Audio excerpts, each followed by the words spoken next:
Big boss मराठीच्या 5व्या सीझनचा अखेर सूरज चव्हाण हा विजेता ठरला।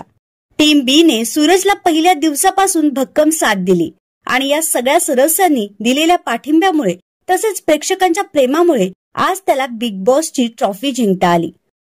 सूरजला बिग बॉसची जगमगती ट्रॉफी आणि 14,60,000 रुपयांचा धनादेश बक्षीस म्हणून देण्यात आलं।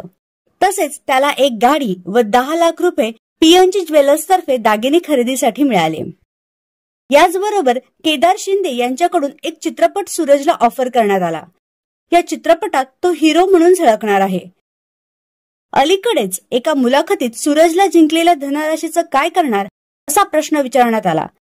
यावर सूरज म्हणाला, मला घर बांधायचंय, त्यामुळे ही रक्कम मी घर बांधण्यासाठी वापरणार आहे व घर बांधून झाल्यावर मी माझ्या घराला बिग बॉसचं नाव देणार आहे। दरम्यान सध्या संपूर्ण महाराष्ट्रातून सूरज चव्हाणवर कौतुकांचा वर्षाव करण्यात येत आहे।